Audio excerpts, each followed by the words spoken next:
Welcome to Konoha Crush, a clandestine effort to exhaustively research and document events occurring in and around the village hidden in the leaves. I'm Ruby. I'm Gwen. Hi. Hi, it's time to make the podcast again.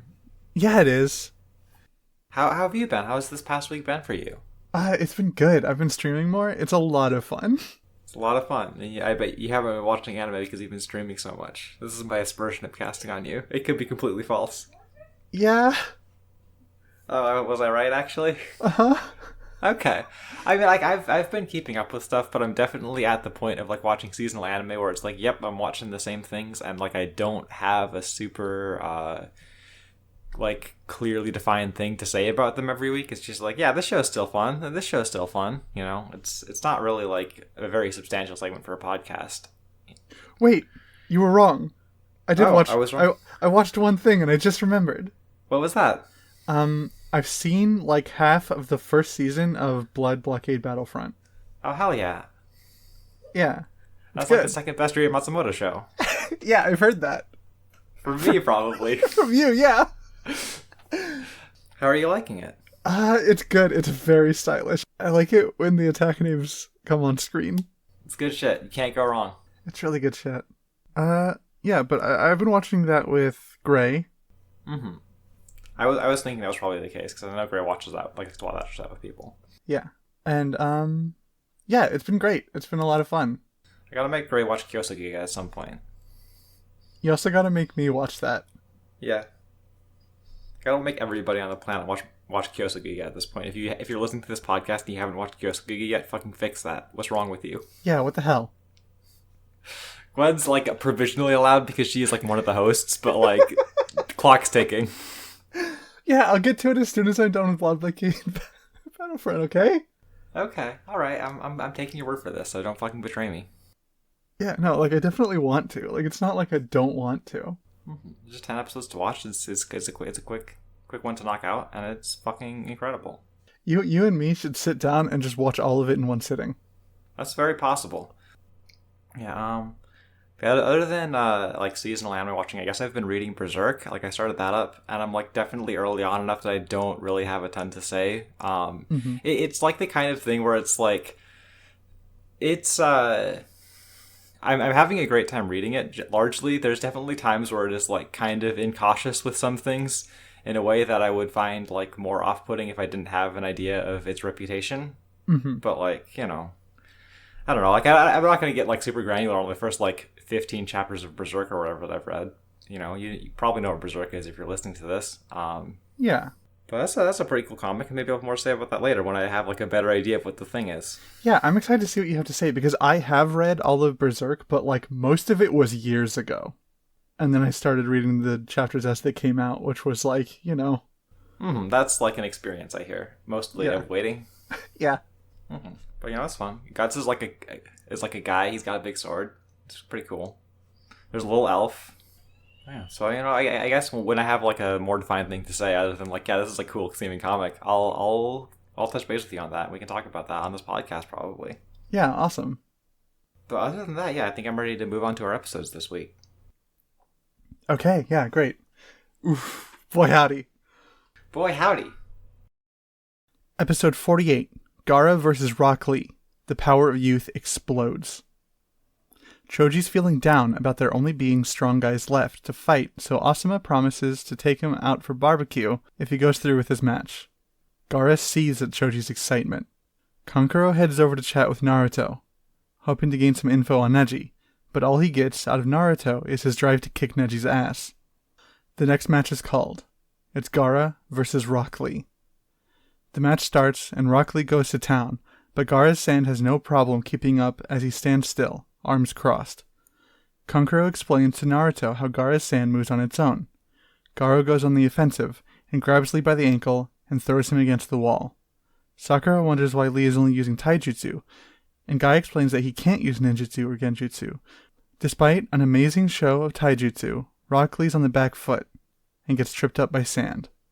Alright, so this is, like, one of the episodes of Naruto, right? Like, this is, one of the big ones, especially in, like, you know, the circles of people who like watched up, the circles of people who grew up watching Naruto and sort of fell off of it. Like this was, you know, an episode that aired during the peak of its popularity and also is extremely sick. Yeah.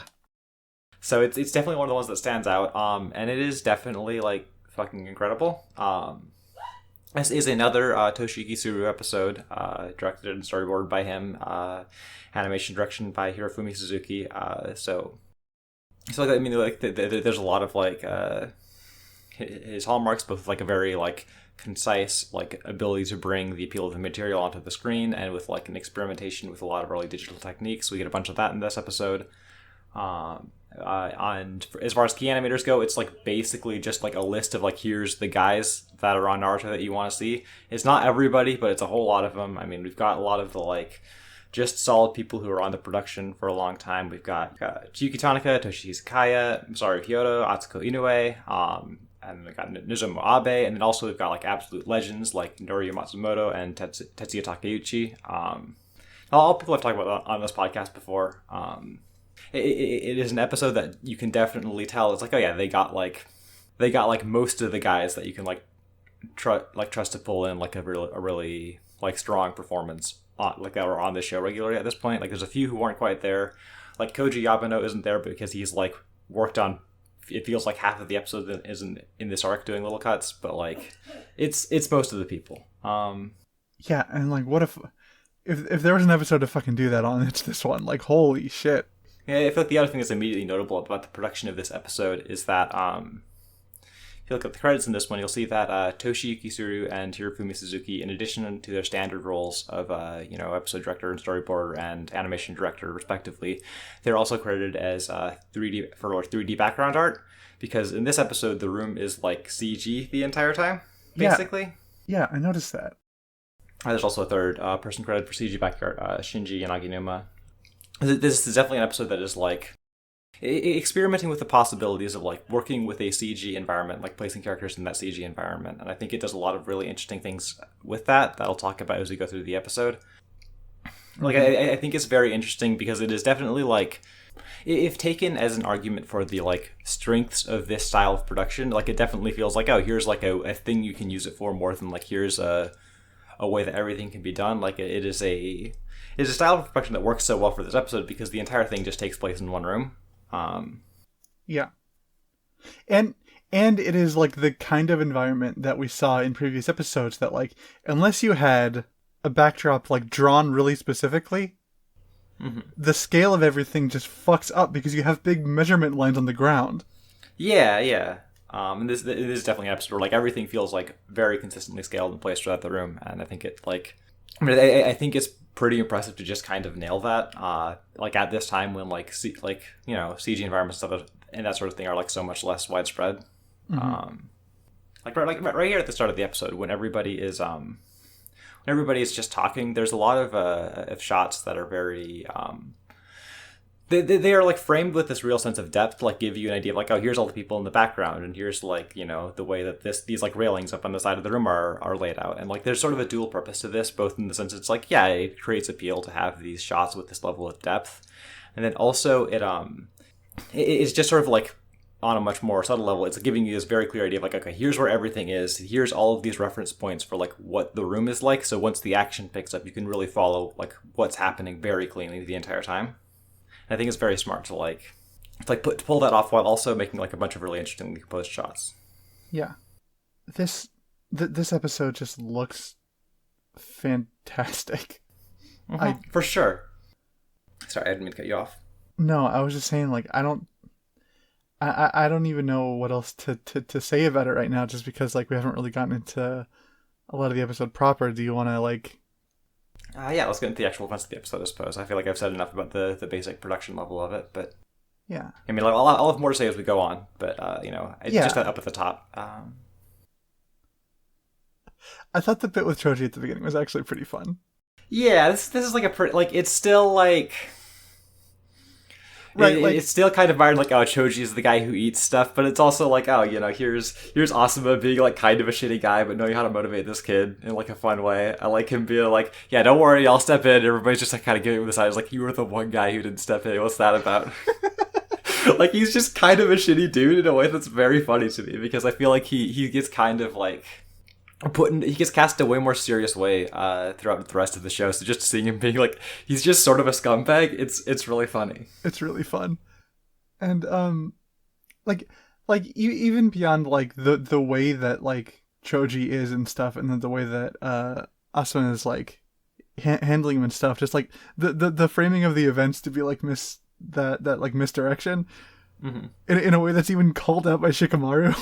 What do you mean with that specifically? Like, the line in the subs when like after like Choji like yells, when Shikamaru like hits him on the head, like he like yells because like was like, oh shit, are you gonna fight Gara? You're excited to fight Gara? And he's like safe. And it was like fuck off. yeah. Shikamaru literally says, "Don't do anything misleading." Yeah, it's really fun. The other bit that I think is really fun in this like pre-fight part of the episode is where Kankura's like, yeah, I'm gonna start gathering information about Neji, and then just like walks over to the side of the room and like just asks Naruto questions very directly, which I think is very fun. Both the fact that's like a funny thing for this guy to do, but also like there's just kind of this very subtle flexing as he like moves through this environment very cleanly, like just kind of like altering his path around characters and like successfully like circling around like the the 3D environment in like a way that is just kind of very casually impressive. Yeah. I like him completely failing to butter up Naruto also, where he's like, you're a funny guy, I like you, and Naruto's just like, I hate your ass. I've never laughed at you ever. Never ever. Another thing that's fun of like how the characters are positioned in this episode, because like this episode brings such clear attention to this, is I like that Naruto is like standing like far away from like the rest of his team, so he can just kind of like sulk distantly from Neji. Mm-hmm. Like he is basically as far he's like basically on the edge of that platform away from Neji. And like him, like he could get farther away, but he's like either have to like go and stand near the Hokage, which would be kind of weird, or you have to go over to like the villain side of the room, and that would also be weird for him. Not weird for Kankura though. No, not weird for Kankura. Kankura's got no such compunctions. God, I love Kankura so much. Yeah, Kankura is kind of like, I mean, I'm not going to say he's like the star of this arc, but he's definitely the guy who I'm like having more like the most more fun with than I was expecting. He's great. I want Kankura and Naruto to like be buds now. There's like such a like we got this at the start of the arc where like there's this vague sense of like Naruto and Kankura rivalry, and there's like just all of these things where like they kind of build this like connection between them that never pays off, and it feels like a bummer because like what's here is actually really fun. It would have been a lot of fun if like after the Sand Village guys stopped being like the bad guys, and like you know how that happens later in the show. Mm-hmm. If like the one that Naruto got along with the best was Kankuro, it would be so good. It'd be so good. But I mean, maybe I'm wrong, but I definitely feel like any sort of like attempt at like putting them on screen together just sort of stops happening. Yeah, that's so disappointing. They have like a really fun chemistry. Yeah, I would love to be proven wrong. The last thing I think is really fun before we get into the fight is Rockley just sort of like sulking. He's like, no, if I don't get to go early, I want to be the last one to cap everything off. And then as soon as he gets called, it's like, actually, I fucking punked the universe. I tricked it. No, actually, he punked the dude behind the scenes who was setting up matches. Rockley is just he's a funny little guy. He's a great kid. I love him. Rockley, you got to root for him. I love Rockley so much. Rockley's great. I mean, do you want to get into the part where like the fight actually starts now? Yeah, let's get into the fight. Yeah. So Gara does this shit where like basically before anybody else knows what's up, he like teleports into the ring and he's just waiting, and that's fun. And I also like Rockley. Like, there's another bit of just kind of like playing with the potential and kind of showing off where we get this really dramatic kind of like the camera angle really tilting as like Rockley vaults down into the arena that I think is fun. It's like by no means the standout shot of the episode, but it's like just another moment of like, oh hey, this is there's this really like fun dedication to like trying to like seeing what can be done with the tools that they're playing with here.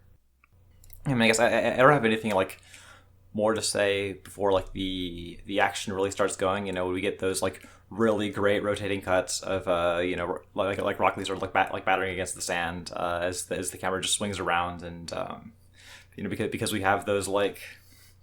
Because we have the environment that is like so clearly landmarked, both with like the parts of the room and also like where the characters are standing, it's immediate. It's like always immediately legible like how the motion is going throughout that fight, and it's like it is very impressive on both the front of like Norio Matsumoto like animates the hell out of like a lot of the fight in the first half of this episode, and also in the sense of like it's composited together super well. Like there are shows now that like I think are handling like compositing like 2D elements into a CG environment less naturally than like the way that the background characters are like used to like sort of give a consistent sense of the space of the fight in this episode.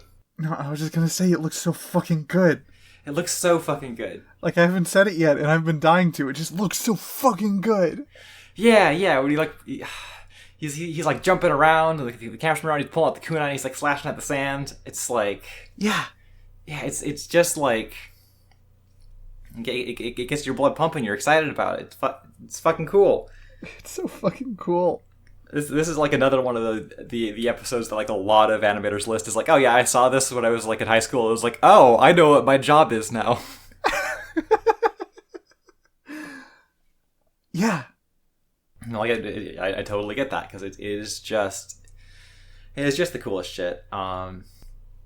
Rockley is like putting on a pretty good show at the start, and then we get the cut where like Gara like grabs him by the foot and is just like yanking him around, which is like another thing that's like I think is it is like a cut that's like really exciting, both in the sense of like there's all these like really fun kind of like exaggerated stretchy Rockleys in that cut as he's getting flung around, and also I think that there's like some really smart compositing work where as the camera is like swinging more dramatically than it has before in this episode, the sand is like obscuring the parts that would be like the most unnatural during a lot of the big wild swings, and just kind of like leaving them exposed for like long enough to like get a sense of like what's going on without like drawing too much attention to itself.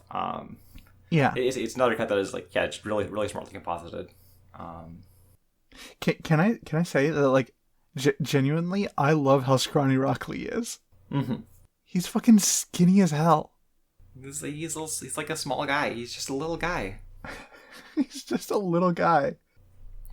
An experience I had watching this episode is like when we cut to the stands and like Sakura's like, why is he only using taijutsu? Like it threw me for a moment because the fact that Rockley can't use anything but taijutsu is like so solidified in my mind as part of the character. I just sort of assumed it had already come up. Yeah. I was like, wait, did we not know this until now? Is this like... Yeah, did we... I feel like it must have come up during the fight with Sasuke, but like probably it didn't, It's just like, yeah, I mean, like Rockley is a character whose concept is so extremely clear that, like the instant Rockley is on screen, it's just like, oh yeah, that's Rockley. I remember everything about him. Yeah. Rockley's so fucking cool. Rockley's so fucking cool. Yeah, I mean, do you want to move on to the next episode where Rockley does more sick shit? Yeah. Like, the most sick shit that's ever been in Naruto? Yeah. Yeah, let's go. Okay. Rockley avoids a wave of sand, flipping up onto the big hand statue looming over the ring. Might Guy gives Lee his approval, so Rockley pulls off his leg warmers to reveal training weights. The crowd still underestimates him, until the weights hit the ground, sending up a cloud of debris and shaking the whole building. Rockley goes back on the offensive, this time moving too fast for Gar to keep his eyes on. Lee lands a heel kick to Gar's skull and every jaw in the room hits the floor. Gar is shaken up from the kick and Lee gets in a punch to Gar's face. Gar stands. A layer of sand covering his body cracks and flakes off. Kankuro calls this Gar's sand armor, a second layer of defense that makes Gar pretty much impossible to hurt. And Gar is getting pretty unstable, like emotionally, from this fight. Guy gives Rockley a knowing nod, and Rockley kicks Gar into the air with an upward bicycle kick, before wrapping his arm wraps around Gara and driving him into the ground with Primary Lotus, leaving Gara lying in a crater, but Gara's sand armor falls away to reveal nobody inside. Right, so Rockley dropping the training weights is like the Naruto moment to I feel like basically everybody who like watched Naruto as a kid, right? Like that's just the fucking thing. It's cool as hell. It's the sickest shit in the universe. Yeah, it's just the coolest thing. It's the coolest thing in Naruto. It's the coolest thing that has ever been animated in Naruto. I don't know if I completely agree with this, but it is very, very cool. Like when I was watching this episode, I was just kind of thinking to myself, it's good that they put all of the coolest parts of this fight in this episode, and like, I mean, like looking at what happens in the other episodes, like it's hard for me to say for certain if this is actually the coolest parts of the fight, or if these are just like the parts that are the coolest in my mind because I've seen this episode and this is the coolest episode of this fight. Yeah, I mean, like I feel like it is like a self-maintaining, like there's like a feedback loop there, right? Mm-hmm. But like, yeah, fuck if this. Ugh. It's just so well executed, like even knowing it's coming, because like if you've watched the show before, we both have, like how you know exactly what it's about to, you know exactly what's about to happen, but like the instant those weights hit the ground, like the big fucking smoke clouds go, I'm just grinning like a fucking buffoon. Like it's just perfect. It's just so fucking good. Holy shit. They just nail the timing on it so well, and then like he gets down from the statue and he's going so goddamn fast. Yeah. This is the thing I really love about what this episode does, because like I've talked a lot about how, they use the CG environments to give you this very clean and consistent idea of like how like the motion is like being carried out throughout the fight, like where everything's positioned. And like once Rockley like is going like super fast after dropping the weights, there is like bits where that just kind of breaks, right? Like at the start of the action in this part, and like the bits of action from like where Rockley is like zooming around a lot to where he lands the kick on Gara's head is Tetsuya Takeuchi, who animated that.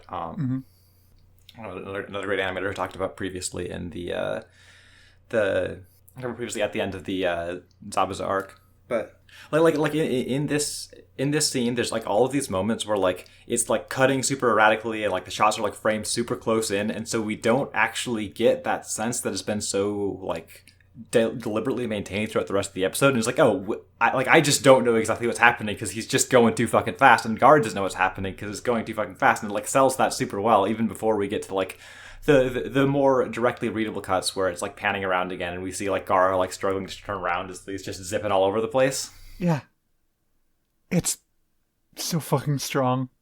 Like the very deliberate ways that like every shot in this episode can be framed because of like how the environment is being presented, like are used to such an effect, like both to present that like by like pulling that away from you, from it like creates this like remarkable illusion that is like it just makes me excited about anime to see this sort of thing, Yeah, I mean, I'm speechless. I love this so much. Like,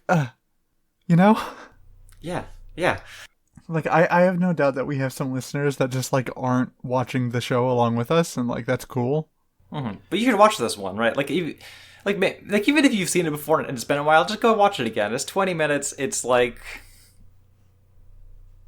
it's just, yeah, it's just one of the great television anime episodes, and you should give it a shot. Yeah, 48 if you missed it and like you don't want to go back in the episode, like 48, it's one to watch. It is one to watch.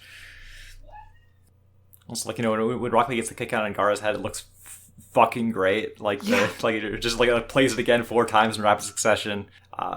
You got like Rockley just sort of like hanging in the air for a moment after like the hit connects. It's like, it's so cool. And like when he like goes in for the punch after that like connects with Gara's face and he goes sent flying back. Like there's this great like sense as the camera just like tilts towards the ground and is like, oh, this is a way that Gara hasn't been framed before in this episode. You're realizing suddenly because he's like. It's just a great feeling. This episode is so well constructed. We learn about Gara's sand armor. Mm-hmm. Yeah, this is another thing. I feel like as we get into the end of this episode, we get like this kind of like one-two punch of like these moments of realizing like after we've been like so amped up on Rockley, we seem to do all this really cool shit. We get these like really great moments of like, oh shit, it's not going so smoothly. And the first is like the sand armor like flaking away and like Gara's making his fucked up psycho face. Yeah. Yeah, but like after Lita's the primary Lotus and like talking about the primary Lotus he has here, I really love like just how heavy it fucking feels as kicking him up into the air, right? Like, yeah, how how until now, whenever like Rockley's fucking kicks someone up into the sky or whatever. Yeah, like we know the like super animation that plays when you activate this move, and the guy just gets knocked up into the sky, and so like seeing like it not happen, he's like, oh shit, I got to keep going. It's like it feels momentous. Yeah. And then when he drives Gara into the ground, and like there's just the empty sand armor collapsing again. Like there's like it's just like very well depicted, like the Gara shell just sort of like cracking away into like nothing, and it's like it's just cool. It's like, oh god damn it, no, how's Lee getting out of this one? Yeah, I'm just so bought in. It's cool. It's a great episode of Naruto. I don't know what more I have to say about it. I feel like I've got my points out. Is there anything else you want to say about this one? No, I think I'm ready to go ahead and move on to the next episode. How do we get into this? We don't have like our usual. Yeah, do we want to open up by saying like, hey, there were some technical difficulties, so we had to record the rest of this episode on a different day? Yeah, I think that's worth doing just in case we like, the energy is like notably different, or like, Yeah. we like accidentally cover the same thing twice or whatever, Mm-hmm. Yeah. So do you want to like do that? Should I do that? I could do it. We could both do it. I don't know. Fuck, I don't have like a thing written or anything. Yeah, we just start talking over each other. Yeah, good idea. Yeah. Like let's just both at the same time. We come up with our own separate explanations. We just go for it. Yeah. Okay. Well, I think that suffices. Yeah. Right.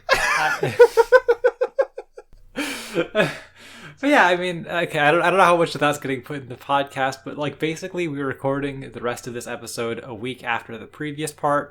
We talked about episode 48, and that all went really well. I think I did a great job talking about that episode, and Gwen did a great job talking about that episode. We had a great conversation, and then we started talking about episode 49, and I stopped being able to hear any entire sentences that Gwen said due to some mysterious technical difficulty. But I can hear. I've been able to hear every sentence Gwen has said so far. I hope that doesn't change. And yeah, we're here to pick things back up and record the rest of this episode now. Yeah. So just if like the energy's different or like the sound quality is like a little bit different, because I know that like noise reduction and all that stuff, like. Yeah, like my voice probably sounds like a little different week to week depending on how much I've been like talking recently, or like all that stuff. So I think I'm just going to get right into it with episode 49. All right, I suppose. Episode 49, Lee's Hidden Strength, Forbidden Secret Jutsu. Lee's hurt from using the Lotus technique, and Gara's pretty much fine, physically. Gara sends a huge wave of sand at Lee that drives him against the wall. Gara sends more and more attacks at Lee, kicking up a cloud of sand. Guy remembers Rockley as a child who wasn't any good at anything, how much work he put into his taijutsu, and how he never gave up. But it's clear that Gara is just playing with him at this point, and looking scarier by the minute. Okay, yeah. So, I know when we talked about episode 48, like, I feel like we were pretty, like, heavy on the point that it's just kind of a remarkable looking episode of Naruto on all fronts, and now that we're here, it's a pretty normal looking episode of Naruto. I think the action is generally like solid. It all moves fine. But like it's definitely less purposeful and less like smartly directed. It's just it just communicates what's happening pretty plainly. That's fine. Yeah, I mean it was like it's not a bad looking episode of Naruto, that's for sure. I think there's definitely a few like action cuts I think look pretty all right, and there's some nice composed shots, and it all works. I think the drama of the situation is carried forward well, even if like the extent to which like the full weight of the production is put behind the previous one can't be by necessity. I think the other big interesting production difference here is like we talked a lot about how the environment was CG in the previous episode, and there's like definitely a part of me that expects like when you have a CG environment to like keep going back to that, to, like rely on it to make producing the show a little bit easier. But I imagine those pipelines weren't like super involved by that point, which is like sort of evidenced by the fact that Toshiki Tsuru like needed to do like some of the CG environment art for the previous episode, and so like it probably wouldn't have actually been like too much easier, and also it probably wouldn't have worked that well because like Gara keeps busting up the arena in this in this episode, which probably would have just made like working with CG environment like remarkably harder. I don't have a ton to say about the actual fighting here in this half of the episode, right? Like it's pretty straightforward. Like Rockley is just kind of barely keeping ahead of the attack. Gara's still trying to hit him. Yeah. I mean, I guess the thing I do want to touch on in the and in this part of the episodes, like the various flashback stuff we get about Rockley and Guy. Like this is the part of the episode where I'm getting kind of awkward because I remember like saying some of this stuff because it was like some of the stuff I said right before we like stopped being able to record, so I feel like awkward about repeating it, but I'm gonna do my best. Yeah. I like that when we see Baby Rockley, he is just like he has a different, very serious martial arts kid look going on, but he's still very much that guy. Yeah, can I just say, like, fucking young Rock Lee, fucking impeccable design. That's great. He looks exactly like the same kid, but with like a different idea of what a cool guy dresses like. Yeah, right. Like he saw like a different like martial arts movie somewhere. He's like, this is the guy I gotta be. Yeah. And then he met like a real guy who could punch and kick very good, and that just changed his whole life. We've also got like a bit of like Guy and Kakashi watching young Rock Lee be bullied basically, and Guy is like critically unaware of like being able to recognize when a guy is like him, much like Naruto, because Kakashi has to point this out, and then like it doesn't really seem to take for Guy until Kakashi's like, and also you got the same eyebrows, and Guy's like, oh, you're right. And so he just sort of decides to like follow around this kid and watch him kick logs and like do push-ups to an absurd degree, and I guess that's enough to convince him of his sincerity. And like I would probably be convinced if like I saw a 6-year-old do like 1,000 push-ups or whatever. I think that would yeah, I mean, like, I would certainly be impressed. And the other flashback thing I really want to talk about here is like we get like Team Guy's version of the scene where like the team is introducing themselves to each other, and they're all like saying what we get Team Guy's version of the scene where like all of the members of the team are introducing themselves to each other, and they're all like saying what their dreams are. Yeah, and like Neji's still an asshole, but we're not going to worry about it. Neji's just like, I don't want to say what my goal is because I don't know what that kid's up to. Maybe he's like planning a school shooting or something. His vibes are all wrong. And Teta's like, I want to be like Tsunade, which I think is the first time we heard about Tsunade. Yeah, is that the first time, I mean, besides Orochimaru, obviously, is that the first time we hear about that genre of guy in Naruto? I think when we first see Orochimaru, we like get the Sannin mentioned also, if that's what you're talking about. Yeah. And so if you know like the general way that like Naruto draws on like inspirations for naming his characters, there's probably a dry out there somewhere too. But if you're like watching this on fucking Cartoon Network or whatever, just on like DVDs a friend lent to you when you're like 12, that probably doesn't mean anything to you. Yeah, right, because Orochimaru, Jiraiya, and Tsunade are like literally a group of 3 ninja from like Japanese folklore, right? Mm-hmm. Yeah. I like that when we see Rockley like declare what his ideals are. It feels like very much a thing that he's come to on his own terms. When I was like thinking about this stuff before we rewatched it, I definitely had like a worry that it was going to come across like, oh, Guy is just very much like molding this guy exactly into him for But like I think there's plenty of room for like, oh, Rockley is like, he is a guy with his own motivations and he is like here for his own reasons, even if what he wants to do coincides with what Guy wants to do. Yeah, totally. I definitely did do some like reconsidering of my like thoughts about Guy throughout these like latter 2 episodes especially, but like this probably isn't the best time to talk about that. I'll touch on that more later. Yeah, okay. Do we want to like move on to the rest of the episode? I'm good for that if you are. Okay. Lee remembers Guy telling him that he's a genius of effort, that he too was once a loser, and the only thing Rockley needs is a little confidence in himself. This renewed drive pushes Lee through the pain and he's able to move again, with a smile on his face. Guy says the leaf lotus blooms twice, and Kakashi catches on to what Guy taught Lee, and name drops the 8 inner gates, and Guy confirms that Lee knows how to open 5 of the 8 inner gates. With Sakura in the middle wondering what the fuck they're talking about, they explain that they are gates along the chakra network that limit flow, and that they can be forced open with various effects and detriments to the body. Kakashi is genuinely upset that Guy would teach this to a child, and Rockley opens the 3rd gate. Alright, so we start out this half of the episode with more Rockley flashback stuff, and we get like this very genuinely sad to me moment where like Rockley is just kind of training, and he's like, it's not going great, and like Guy comes up to talk to him, and he's immediately just like, if you're here to get mad at me for like messing up on the mission, I already said I'm sorry. So like, and like it just made me feel so bad for the kid. It's like, oh buddy, no, Rockley. See, I would never let my, like, protege feel that way. Mm-hmm. You would never allow a teen to feel insecure. You have to have that handled. Yeah, literally.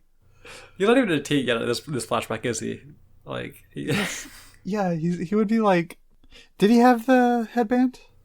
I assume so, because this is after he's under like. I assume these flashbacks are largely chronological, so he's like, probably under.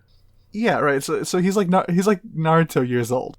Yeah, which is 12, which is like, almost a teen, but not quite. Yeah. No, there's definitely a moment where like Rockley is like feeling super bummed and like he's talking about his fears that like, even if he works super hard, he won't get stronger appreciably. And it was like an interesting moment for me watching this, because I definitely like found myself connecting more to like Lee's worries than like Guy's reassurances of those worries about how like, Rockley is like a genius of effort and he just needs to believe in himself or whatever. Yeah. Right. There's definitely a point watching this was like, I'm not really sold on this, but I guess, I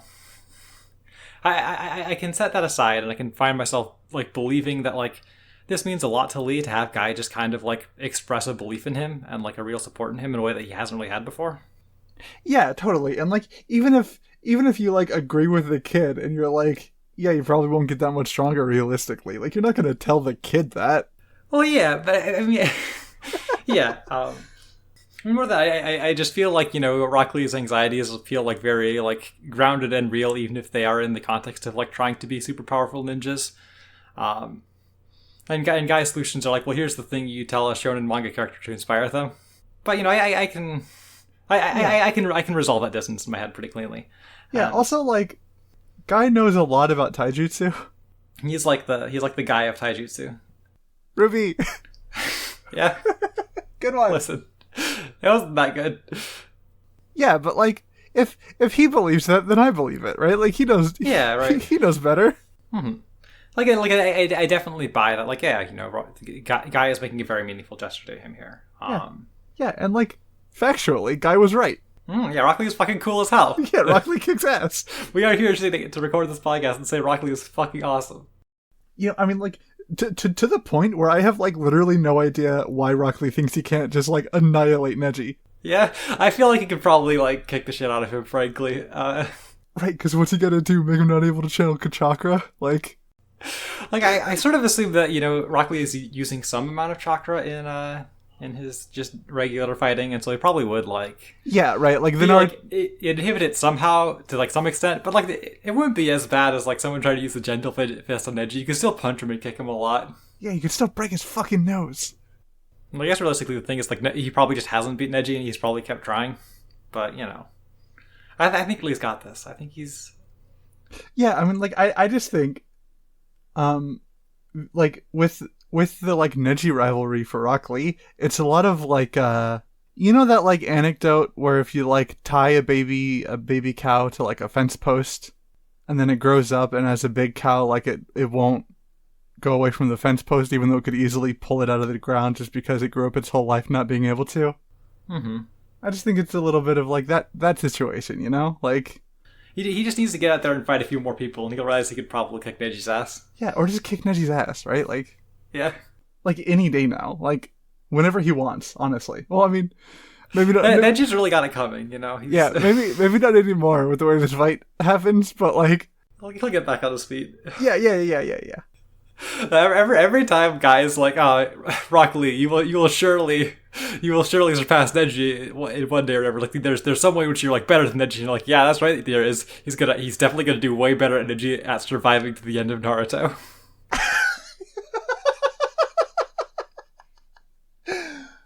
Yeah, he's not gonna get killed like a little bitch.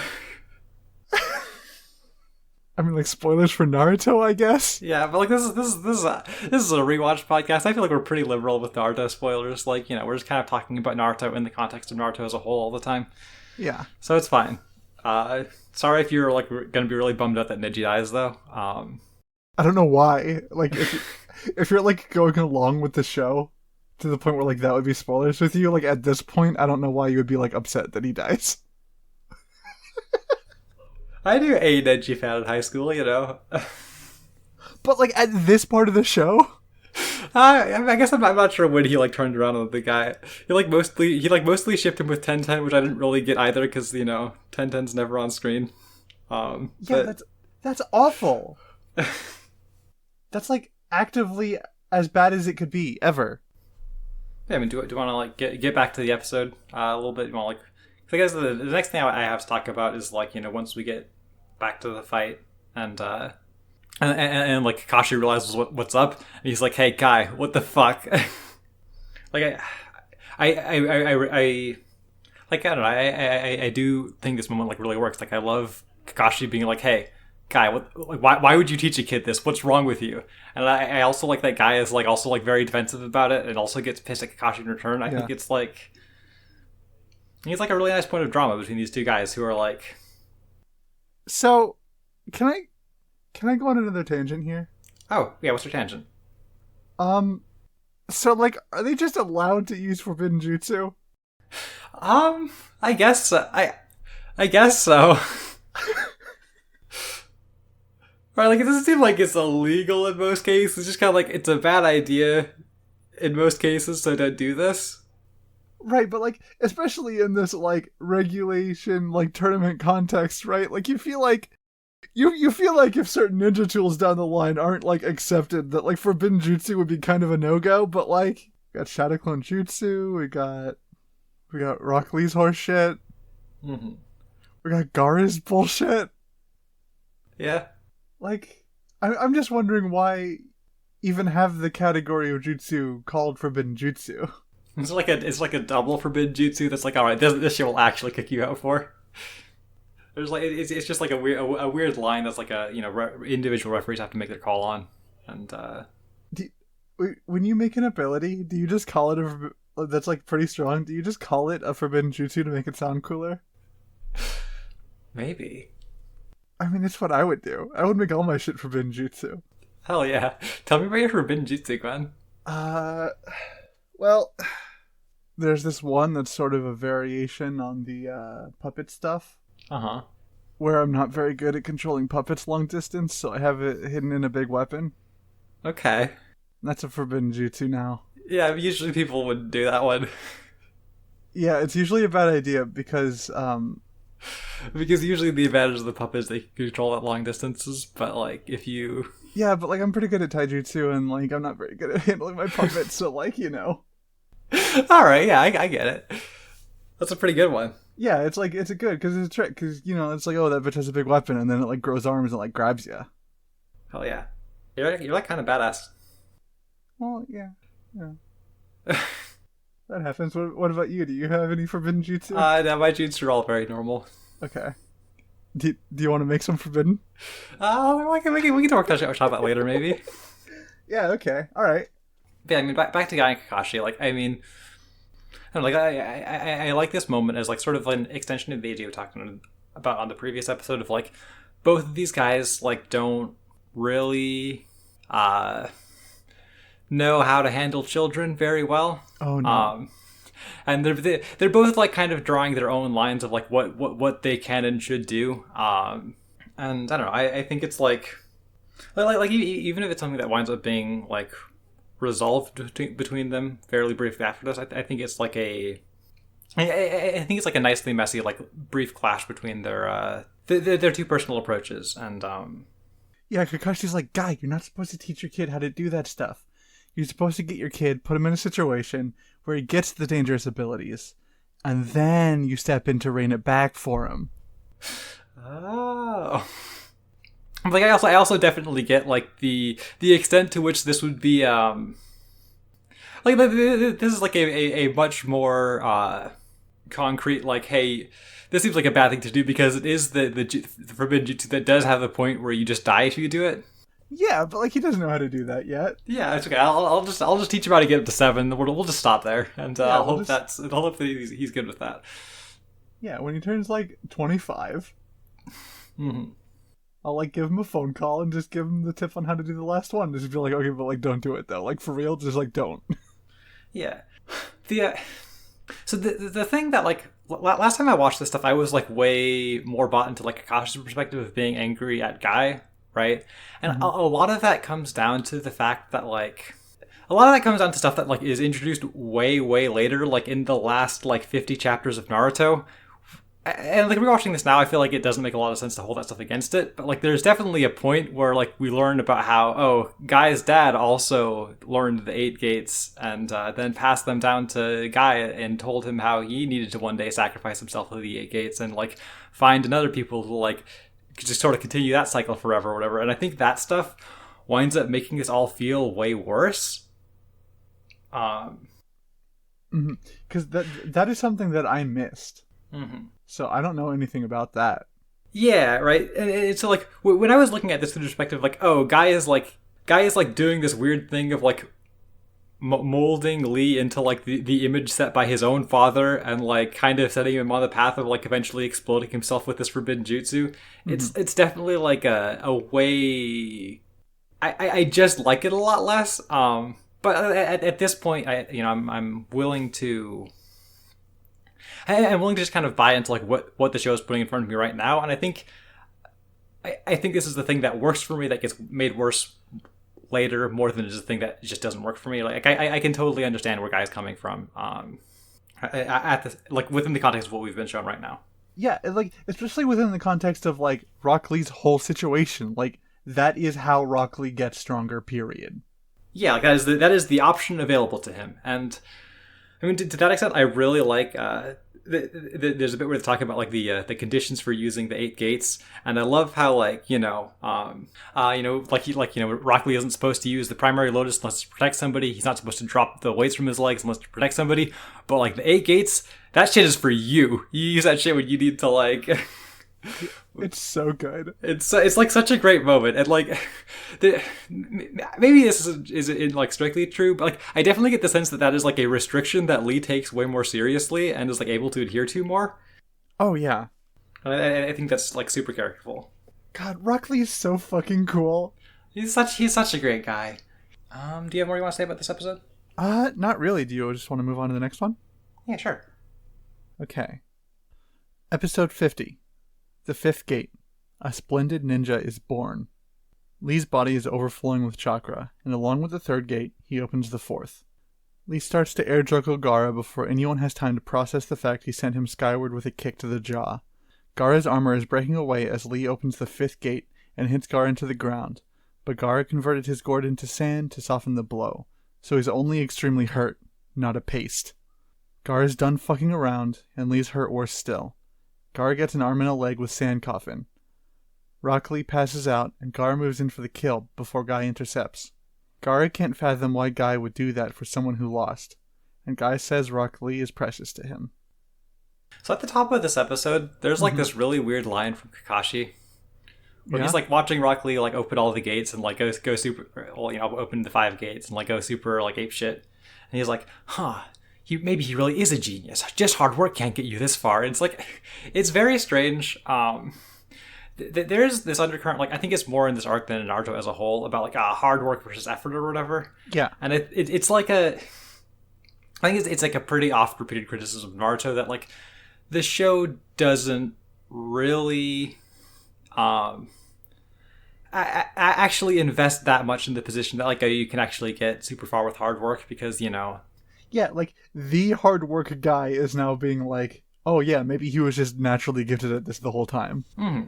And also like, Naruto's got like several levels of like ninja destiny like sitting on his head and like, yeah, like as the underdog rival. So it's like, it is definitely a thing that a lot of people like feel super distantly about. And I also think it's a thing that like, yeah, this is a point that the show touches on that it doesn't really, successfully get me to buy into, and I can just sort of like get past it because I think the show largely isn't about it that much.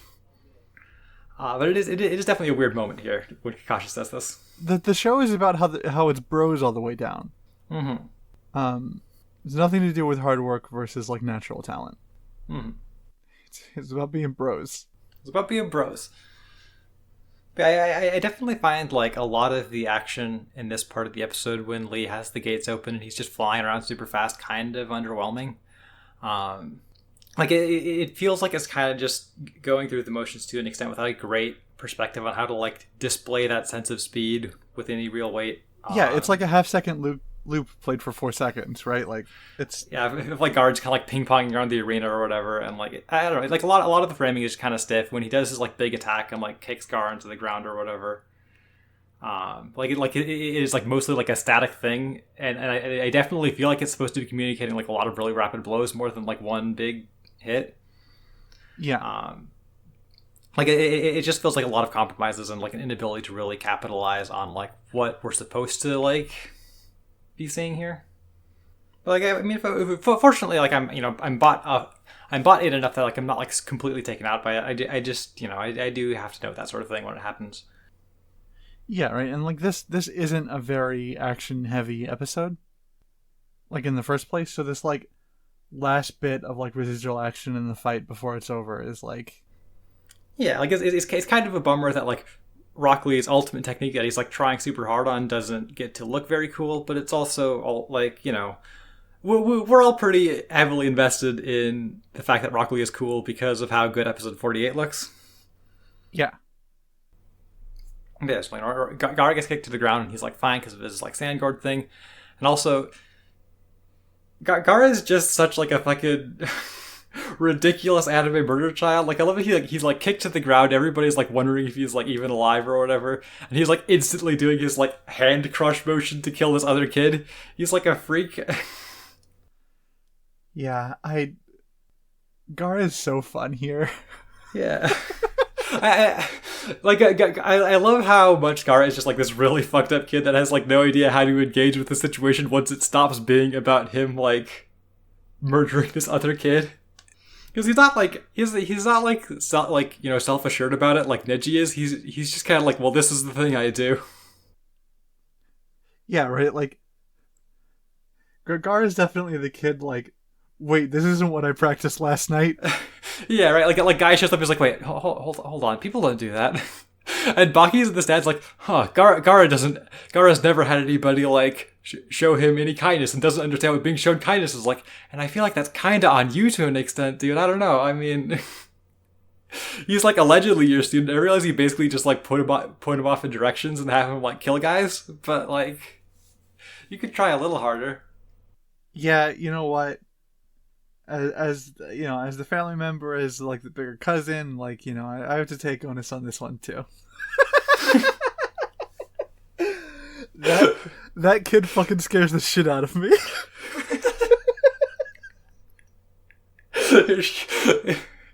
We're here to proudly announce that you're part of the problem. We're not proudly, but you're announcing it.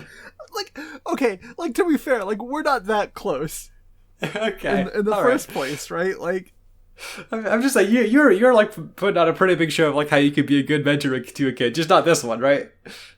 Yeah, I mean, like, look, fucking get his brother, get his sister in my corner. Like, I got them set. Like, I mean, like, maybe if I got to him earlier, he wouldn't be such a sicko. But like, I don't know if I could bring him back from that right now. Like, I'm not prepared.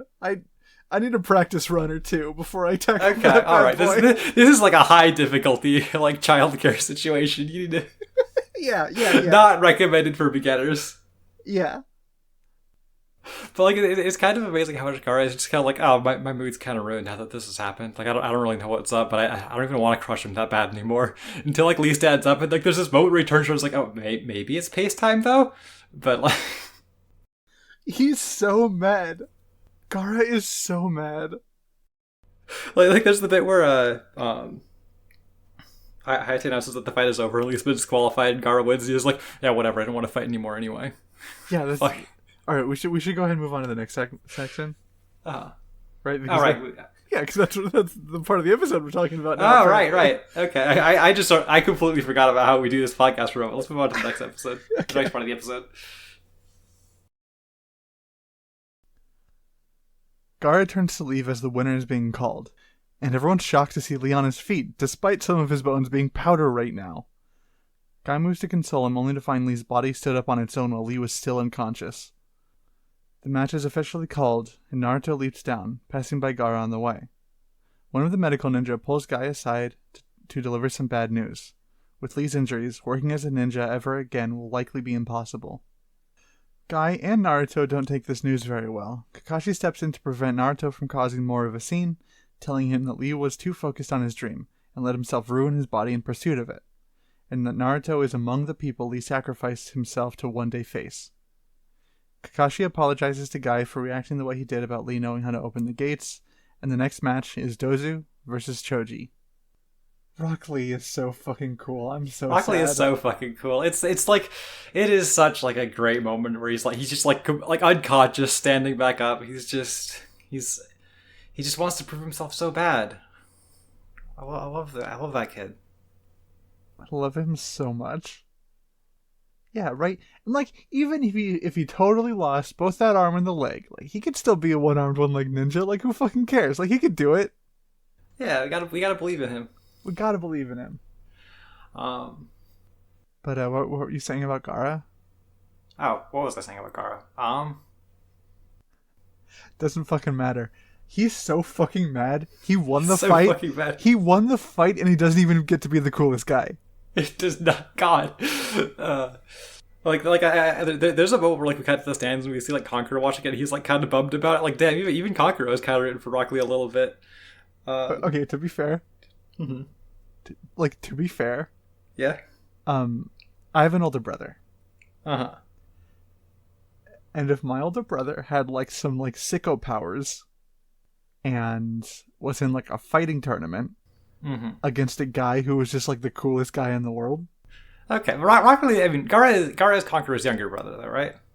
Right, but like just saying, like the principle is the same. The principle is the same. Like siblings, we gotta root for the other guy sometimes. That makes sense. Well, I do love how much Gara's like, yeah, I don't even want to fight anymore anyway, so it's fine. I quit, basically. I'm basically done with this fight. I don't care. He's so fucking mad. He doesn't even know how so to handle it. It's amazing. I love Gara. Gara's so funny. I love when there's just a fight and I get to talk about like two of my favorite guys in Naruto a bunch. Just a great time for me. It's a great time for everybody. Yeah, hell yeah. And it's maybe not a great time for Guy, who's like feeling real fucked up about this. I do really like how much he's like I think his concern comes across very genuinely here when he's like moving to console Lee. I think it's like I think it's genuinely kind of sweet. Oh, absolutely. Guy here is fucking beautiful. Yeah. There's nothing more magical than like a fully grown man just like crying about his boy. Yeah, it's like great. Like it's like I feel like kind of bad for feeling so cynically about it. Like before I rewatched these episodes, but like I was like really bought in. Like I think, well, I'm just like I'm just super bought into like the drama and like the back half of this episode. Like every time I like rewatch this episode to like before we recorded to like be prepared, which I did like twice and at like double speed both times. I was still like, oh yeah, I'm like kind of getting into it. I'm kind of like feeling it, you know? Like I'm yeah, totally. He's proud of the guy. Guy's all right. Guy's all right for now. Guy's all right. I'm moving him back into the category of Naruto characters I like. We'll see how that stays.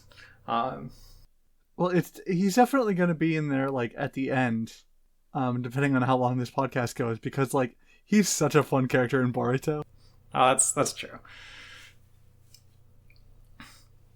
I'm thinking about like him and Kakashi going on their fucking hot springs trip together. That's great. Right. That's a great It's time. so good. They're fucking bros. Anyway, like Naruto is also taking this very poorly. I think this like there's a part of like these last two fights that makes me like think it almost kind of works. That like Naruto's fight is sort of bullshit in this stage of the Chunin exams. Because, like, you know, he's out there and he's, like, trying to prove that he can do it in spite of being the underdog. And then, like, the other two people in the room who, like, really sympathize with his position, like, really empathize with his position and, like, understand what he's been through, like, get into these, like, way more outmatched situations and it just goes fucking terribly for them. And so there's an extent to which, like, oh, I kind of understand the dramatic purpose of, like, giving Naruto a fight that isn't as, like, big of a deal as these two. Because it really like makes it really positions him well to like react to these fights, but also that fight is like 2 episodes long and pretty boring. So I'm not That could have easily been a 1 episode fight. Mm-hmm. They could have cut out the whole fart thing. They could have cut out the whole fart thing and just let Naruto get the attack off normally. Mm-hmm. And that could have been that, and it would have been a good episode. It would have been totally serviceable. And I like that he's like, when he's like running over to like check on Rockley, he just kind of like stares at the car. He's like, I can't. This fucking guy beat Rockley. I don't know who the fuck you are. I don't know what the fuck your deal is. I don't care. If I can hurt Rockley. I'm so excited to see more of Gara. Yeah. Now that Gara like isn't invincible anymore. Mm-hmm. It's so exciting.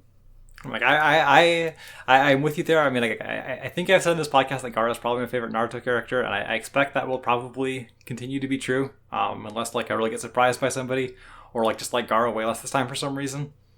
Like, of course I'm not gonna, because Gara's fucking awesome. Yeah, Gara fucking rules. Like Gara is like, yeah, favorite Naruto character. Like easy choice. Like I don't know if I want to commit that hard, right? But like. Mm-hmm. You know, because I haven't experienced like all of Naruto very, very recently like you have. But, you know, in order to like pick a favorite. But like, Gara is one of the characters where someone says like, yeah, Gara's my favorite Naruto character. And I'm like, yeah, same. Yeah, it makes sense. I get it. I respect your position. Yeah, we get to reveal that like,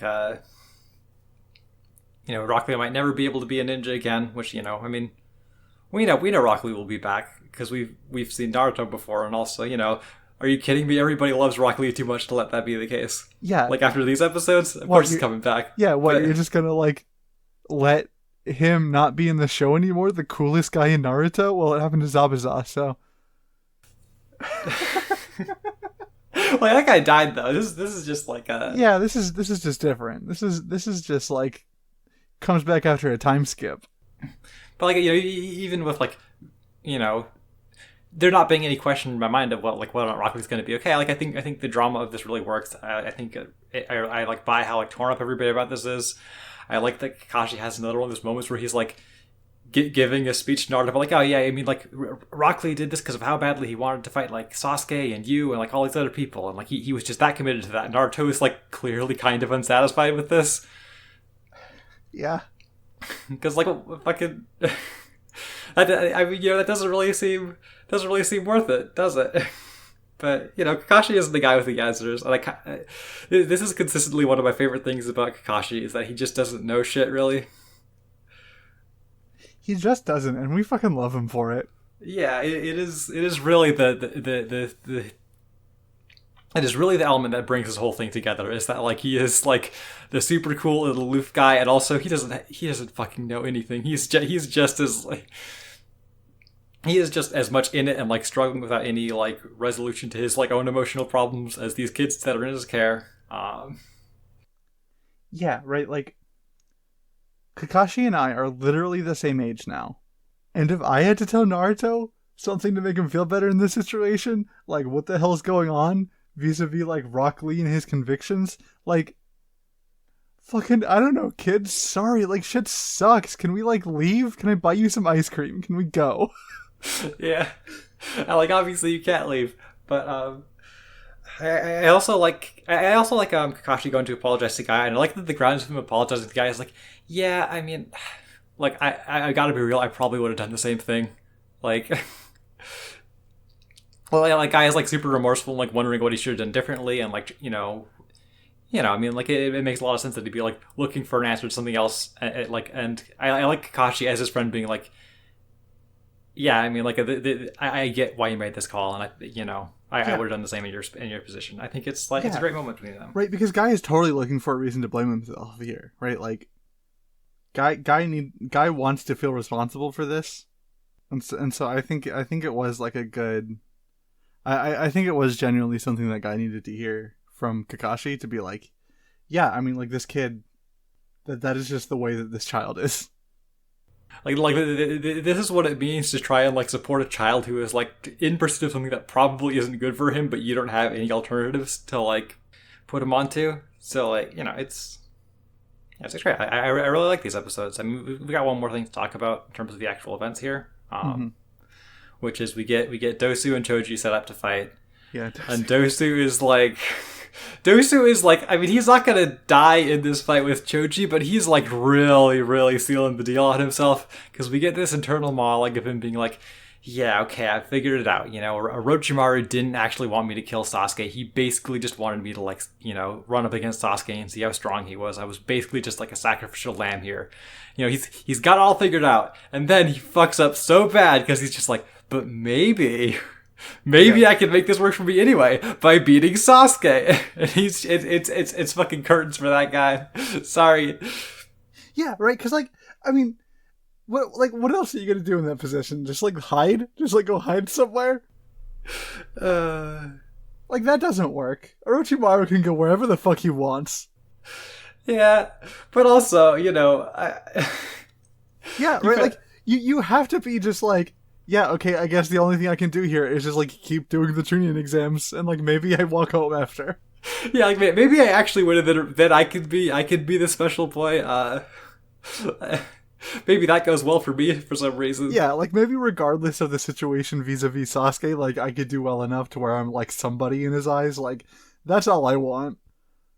And, like, fair, bro. Like, it doesn't work out for you, but, like, fair. No. But yeah, I mean, so we've got that fight to look forward to, but, like, it seems like it's basically going to be like a non-element going forward, because it's not mentioned once in the preview for next episode. Yeah. Like Not even a frame of either of them. The preview just, like, totally skips the whole fight. It's so funny. Like, it's gotta suck to follow the whole Rockley and Gara fight, not just because everybody's, like, checked out, like, you're not going to be that dramatic, but also the whole fucking floor is rubble. It's just a worse time. Yeah. And, like, how interesting could the Dosu versus Choji fight really be? I guess we'll find out, but I'm suspecting it's gonna be over pretty quickly and not that compelling. Yeah, see, that was my hunch. I suspect it will take up about, like, 2 to 3 minutes of the next episode, and then we'll move on from it forever. Yeah, that sounds about right to me. And Dosu's not making out of this arc alive, and Choji's never gonna think about it again. You make it sound so much like Choji just fucking murks him. That would be really, really funny. Like, this whole time I just remember it wrong, and actually, yeah, I opened up the next episode and Choji just fucking kills him. Just fucking snaps his neck. Doesn't even use any jutsu. Just no fucking mercy. Yeah, I think I've said everything I have to say. Are you feeling satisfied on that front? Yeah. What are we watching next week? Next week, we are watching episodes 51, 52, and 53. Hey, listener, do you like the show? Me too. I also like the show. Wow! If you want to support the show, you can check out our Patreon. That's patreon.com/Konoha Crush, all one word. For $3 a month, you get early access to episodes. And for a little bit more money, you can get a little bit more stuff. Like secret bonus episodes, and, like... There's no secret. We don't know what they are yet. Yeah, we haven't recorded any yet, but you know what? Like, as soon as people show interest in the Patreon... I feel like maybe we should have something at the Patreon for people to show interest in, but... Yeah, well, you know what? We'll figure it out. Chicken and the egg. You can get, like, a shout out at the end of the episode. That's cool. I added that one recently. Wow. And, other stuff. Hey, do you want me to draw your Naruto OC? I can draw your Naruto OC. Yeah, I mean, if you want any reference for how good Gwen is at drawing Naruto OCs, look at her podcast art. Yeah, look. Okay, maybe don't look too closely. I can do better than it now. Yeah, I mean, Gwen is getting more powerful every day, like a shonen manga protagonist. So yeah. And any images we talk about during the podcast can be found on our Twitter at Konoha Crush, all one word. And just, like, thank you so much for sticking around. It really means a lot. If you have any friends that like Naruto, you should, like, tell them about us. Like, hey, if you have any friends that have never seen Naruto, you should like tell them about us, you know? We're a great way to learn about Naruto as long as you don't mind learning that Neji dies. Yeah, okay. That's don't worry about it. Just give them.